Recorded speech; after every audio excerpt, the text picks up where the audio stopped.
Boa tarde a todos. Nós tivemos a reunião há bocadinho com o Sr. Presidente da República e tínhamos tido ontem com o Primeiro-Ministro. Aquilo que nós entendemos que deve ser feito, ou que nós temos vindo a dizer que entendemos que deve ser feito, de certa forma tem-se vindo a caminhar nesse sentido. Relembro o que eu dizia, nós deveríamos definir alguns indicadores que são simultaneamente linhas vermelhas e linhas verdes para elevar ou diminuir o confinamento.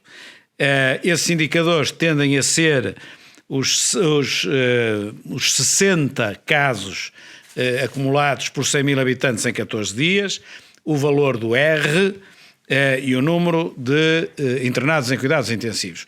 É mais ou menos pacífico entre os técnicos que estes são os indicadores nevrálgicos. E eu admito que sim, aí são os técnicos que dizem. Pois bem, e em função da evolução destes indicadores, o país terá um confinamento de nível 5, de nível 4, de nível 3, de nível 2 ou de nível 1. Sendo certo que foi definido, e em particular pela doutora Raquel Duarte, o que é que deveria estar incluído no nível 1, no nível 2, no nível 3, no nível 4 e no nível 5. E, portanto, fica-se a saber que uma dada região do país, se está no nível 3, o indicador evolui para mal, passa para o 4, se evolui para bem, passa para o 2. Portanto, definir os indicadores, definir 5 níveis, dizendo o que é que cabe em cada nível, e depois, no caso de o país não ser homogéneo, que não é, fazer o desconfinamento faseado e por regiões. Bom, é isto que eu penso que o Governo irá fazer, da reunião que tivemos, e esta estratégia parece-me adequada. É também absolutamente necessário que, à medida que se vai desconfinando, os testes sejam acelerados e, portanto, que haja uma testagem em massa para evitar que tudo volte atrás. E aqui neste particular, também tivemos a oportunidade de dizer, quer ao Primeiro-Ministro, quer ao Presidente da República, que não percebemos, no caso das escolas, que são um elemento nevrálgico aqui, que se façam testes aos professores do ensino público e não se façam testes aos professores do ensino privado, porque o vírus não passa mais ou não passa menos, consoante as escolas sejam públicas ou privadas, e estamos perante um caso de saúde pública, não estamos num caso de política de educação. E, portanto, eu espero que o Governo venha a emendar esse aspecto e que assim que as escolas possam começar a abrir, a testagem, que é absolutamente vital, seja feita nas escolas todas e não apenas numa parte dessas escolas. Segundo a informação que o Presidente da República há bocado nos deu, o valor do R teria subido outra vez, estaria já acima de 0,9, embora abaixo de 1. Isso naturalmente é uma notícia má, porque quando o R está acima de 1 significa que a pandemia está a crescer, quando está abaixo de 1 está com tendência a decrescer mais rapidamente ou menos rapidamente. Se o R passa ao 1, eu penso que aí não há condições para fazer nada. Temos de ter o R substancialmente abaixo. Já esteve em 0,60 e tal, 0,70 e tal, se agora está em 0,90 e tal, temos de prestar atenção, porque pode ser, como costuma dizer o nosso povo, pior a emenda que o soneto. Portanto, basicamente, agora temos de aguardar exatamente o que é que o Governo vai fazer. A professora Raquel Duarte não terminou esse estudo para definir o que é que deve estar num nível e no outro. Disse que mais uns dias, e na reunião do Infarmed, todos tivemos oportunidades de ouvir, mais uns dias e teria isso definido. Se isso for melhor definido, tanto melhor, para percebermos o que é que se deve fazer. A definição das regiões. Não me parece que a melhor forma seja a área metropolitana de Lisboa, ou do Porto, ou as CIMs, ou os distritos, ou as regiões, porque a pandemia não se desenvolve segundo lógicas administrativas e, portanto, o ideal seria talvez confinar ou apertar o confinamento quando há um núcleo mais forte, por exemplo, de um concelho ou de 2 concelhos, e depois todos os demais concelhos limítrofes em torno desse foco. Parece-nos o melhor caminho para que não esteja o país todo confinado, todo desconfinado, tudo bem, mas esteja todo confinado, quando há zonas do país que não necessitam. Não vale a pena estarmos a, digamos, massacrar as pessoas e as populações, quando na sua região o perigo é muito mais baixo do que noutras regiões, designadamente nos grandes centros urbanos. Sabe se as escolas já vão reabrir na próxima semana, nomeadamente creches e primeiro ciclo? Não sei se tem essa informação. Não sei. O que é que já poderá abrir na próxima semana? Não sei. Isso concorda, deixe-me só acrescentar, se concorda com a ideia de este processo de desconfinamento, mesmo que faseado, como sugere, seja feito fora do âmbito do estado de emergência? Não. Isso agora é um problema absolutamente de ordem legal. Mas eu entendo que atualmente não me parece haver condições para ser assim. Concordo se, entretanto, Portugal construir um quadro legal que não existe, mas construir um quadro legal que permita tomar esse tipo de medidas sem ter que a Assembleia da República e o Presidente da República andarem a propor e a votar o decreto permanentemente de 2 em 2 semanas. Mas isso é um problema técnico-jurídico que, enfim, o PSD, se for caso disso, terá naturalmente na altura própria uma opinião. Não eu propriamente, que não sou sequer jurista. Agora, reconheço que era mais prático se tivéssemos uma lei para este tipo de situações, para esta pandemia em particular, sem a necessidade de 15 em 15 dias andar sempre a voltar a votar o mesmo decreto, ou um decreto que é praticamente igual todos os 15 dias, não é? Relativamente às escolas não tenho informação. Não sei o que é que o Governo pretende fazer e eu penso que eles estão ainda a estudar essa situação, mas está a ver, ontem a informação que eu tinha era que o R estava à volta dos 0,77. Hoje dão a informação que já passou os 0,9. Bom, é uma diferença grande para o efeito, porque a linha limite é 1. Se ele está a subir e já está a chegar a 1, é muito diferente de ele estar no mesmo nível, mas estar permanentemente a descer. Portanto, o que nos quer dizer é que essa questão das escolas não está ainda fechada. E não. A minha pergunta... Que eu saiba, o Governo a mim não me disse nada. A minha pergunta é saber se por acaso abrirem as escolas, as creches e o pré-escolar na próxima semana, se o PSD concorda. O PSD concorda em função dos indicadores. Ou seja, se os indicadores... É que repare, aquilo que é a nossa filosofia não é abrir ou fechar no dia 10 ou no dia 20 ou no dia 30, em março ou em abril. É abrir ou fechar em função das condições da pandemia. É isso que eu lhe estou a dizer. Ou seja, se nós tivermos um R com 0,6, significa que a pandemia está a decrescer. Todos os dias temos novos casos, mas todos os dias menos casos. Se nós tivermos um R superior a 1, quer dizer que cada pessoa infectada infecta mais 1,outras pessoas. Portanto, está a subir. Isso é preciso ter muita atenção. Por isso, o que é absolutamente nevrálgico é definir os indicadores e depois ser muito rígido com os indicadores, está a ver?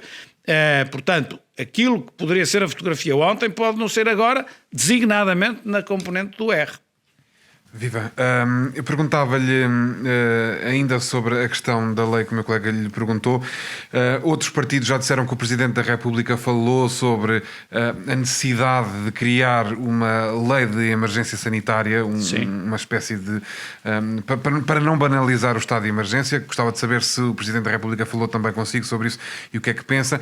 E uma outra crítica que tem sido ouvida ao longo de todo o dia é que este plano está a ser feito de forma um bocado atabalhoada, ou seja, faltam menos de 24 horas para o anúncio das medidas e ainda se estão a ouvir especialistas, ainda se está a acertar o que é que poderá acontecer.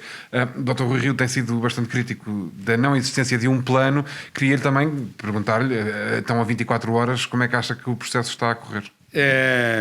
Bom, eu acho que o plano é bom que apareça e já devia ter aparecido, mas também devo dizer que apresentar um plano só para dizer que entretanto se fez um plano, mais vale então atrasar mais um dia ou dois e depois apresentar algo mais sustentado. Ainda há bocado disse que a doutora Raquel Duarte, por exemplo, disse que estava a terminar o seu estudo, ainda não tinha terminado, para saber exatamente o que é que deve ser colocado no nível 4, no nível 3, no nível 2, Se isto demorar mais 2 semanas, não pode ser, não podemos aguardar. Se demorar mais 2 dias, se calhar valia a pena. Portanto, atenção, que o ideal é que o plano seja bem definido e depois não se tenha que andar a mudar o plano em função das circunstâncias. Relativamente à primeira questão, não foi, o Sr. Presidente da República não abordou, mas abordámos na reunião com o Governo. Isso tem exatamente a ver com aquilo que eu disse há bocado.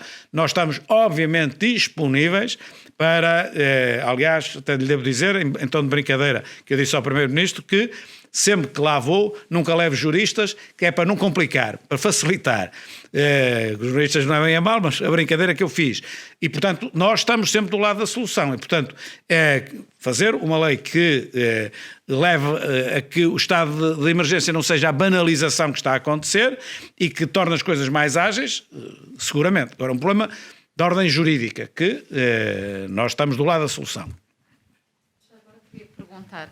Fiquei com a ideia que disse que neste momento o país não é homogéneo. Em não. Que contexto, ou seja, o que é que acha que se poderia diferenciar, que tipo de aberturas é que poderiam ser diferenciadas neste momento? Pode ter a região de Lisboa no nível 4 e pode ter a região de Castelo Branco ou de Porto Alegre no nível 2, por exemplo. Está a ver? Pode-se aplicar às escolas também essa diferenciação? Nós aplicaríamos às escolas, embora na reunião o Governo tenha dito que a maior parte dos técnicos acham que as escolas devem ser uniforme em todo o país, deve ser igual em todo o país, mas depois a prática pode não ditar isso, porque como sabe, depois há focos nesta escola, focos naquela escola, e depois há umas escolas que estão abertas e outras que não estão abertas por causa da pandemia. Portanto, aquilo que eu quero dizer, não é esta situação. Imagine, no interior do país, na Guarda, em Porto Alegre, em Castelo Branco, a situação pandémica é muito mais suave do que era a área metropolitana de Lisboa ou até na área metropolitana do Porto. Então, nós podemos ter a área metropolitana de Lisboa e do Porto no nível que estão agora, ou no nível 4, que é um bocado mais aligeirado, e então para que é que Porto Alegre, o Castelo Branco está também no nível 4, se tem indicadores que a podem levar para o nível 2? Eu acho que então Porto Alegre e Castelo Branco deve estar no nível 2. É esta a posição que nós temos dito. Depois há o problema dos concelhos limítrofes. Imagino que está um concelho, se o regime técnico, um está no 2, outro está no 3, outro está no 4, como é que se faz? Aí tem de ser pelo mais grave, provavelmente, não é? Sim, para o PSD sim. Para o PSD eu não vejo porque é que se onde massacrar os alunos de uma zona em que não têm que ser massacrados, por causa de outras onde infelizmente não podem regressar. Mas essa não era a opinião, ontem não era a opinião do Governo, que dizia que os técnicos não têm esta opinião. Eu, enfim, salvo melhor opinião, também não sou técnico desta matéria, acho que não devemos prejudicar uns alunos por causa de outros. Enfim... Queria perguntar, só para ficar claro, que por enquanto o PSD considera que se justifica manter o estado de emergência e vai manter a sua posição. Não, isso sim, eu já nem abordei essa questão, porque isso é a nossa questão de princípio. Ou seja, o Governo tem de ter os instrumentos jurídicos necessários para poder trabalhar e definir o plano como entender necessário. Não faz sentido nenhum se agora nós cortássemos um plano de emergência, estamos aqui a definir o nível 4, 5, 3, o 2 e amanhã não havia estado de emergência, desconfinava tudo, vinha tudo para a rua, era tudo normal. Isto não fazia sentido nenhum, quer dizer, lá já disse isso uma data de vezes, é perguntar aos partidos que votam contra o estado de emergência o que é que queriam, que eu nunca percebi o que é que isso quer dizer. Já percebemos que o cenário de ontem, enquanto teve a conversa com o Primeiro-Ministro, era um e o cenário de hoje é outro. Na questão do R. Exatamente, e é por aí que a minha pergunta é essa a questão. Ou seja, mantendo-se o R agora em curva ascendente, de alguma forma o PSD aceita uma reabertura de creches antes da Páscoa? Se o R continuar a crescer e chegar ao 1 e ultrapassar o 1, eu penso que não há condições, sinceramente. Acho que é um indicador fundamental. Que eu ainda não entendi porque é que realmente teve esta subida.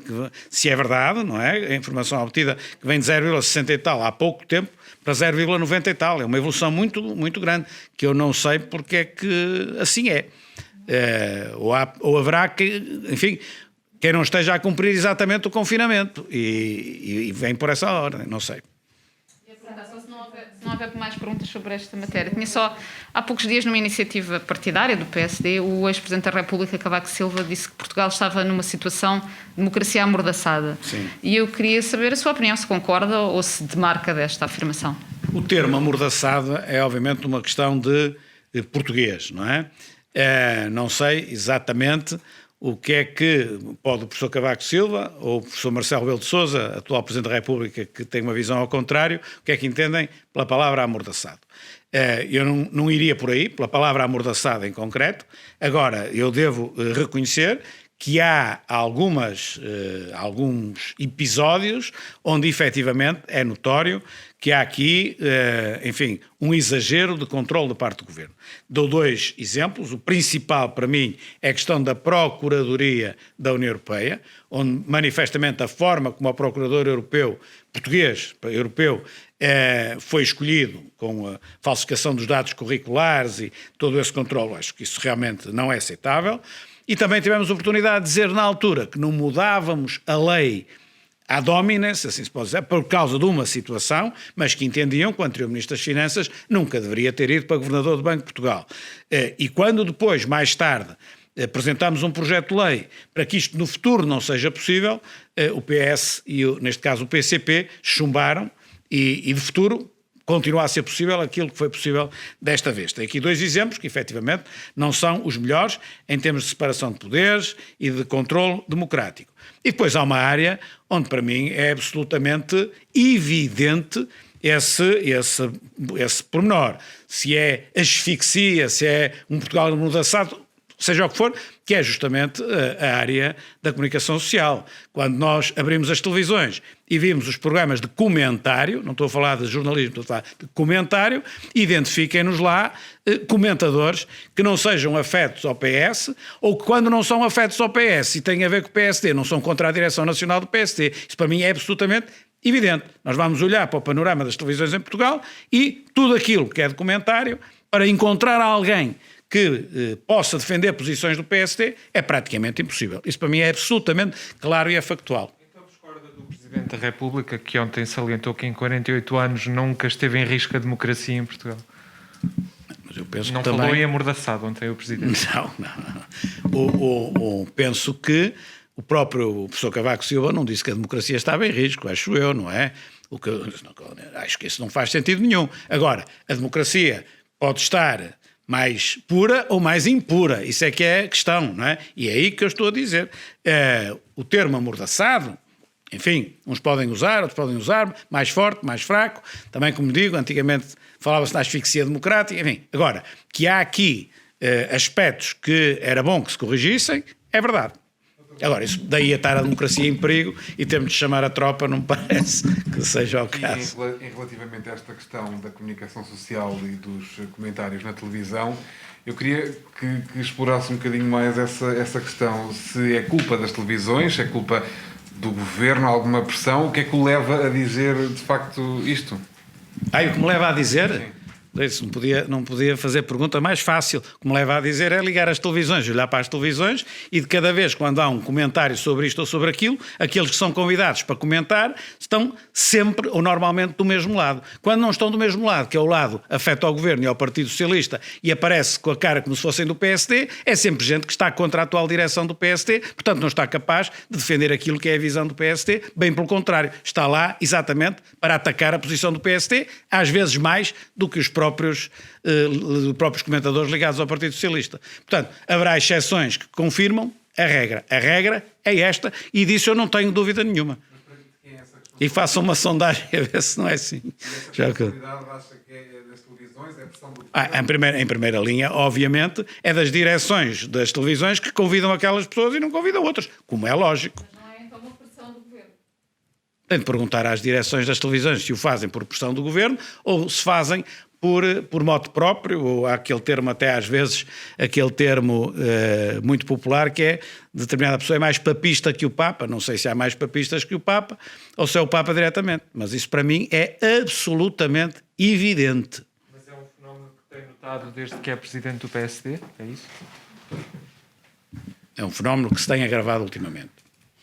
Nos últimos 3 anos. Ultimamente, Isso aí, agora tinha de ir ver há 2 anos, há 3, há 4, mas ultimamente não tenho dúvida nenhuma. Já notava isso quando era o seu antecessor, essa curiosidade, essa forma de estar. No caso do meu antecessor, principalmente quando ele era primeiro-ministro, notava-se isso, mas depois a ação de um governo é sempre mais complicado, principalmente um governo tão difícil como foi o governo no tempo da Troika. Enfim, é mais fácil ouvir pessoas a criticar dada a situação de dificuldade. Não sei se as coisas são exatamente comparáveis, não é? Mas perguntaram aquilo que foram os comentários de há 2 dias, de há 3 dias, de 4 dias. E aí, não sei se alguém referiu isso, mas refiro eu. Refiro porque é absolutamente factual, não é uma opinião que eu estou a dar. É absolutamente factual. Obrigado.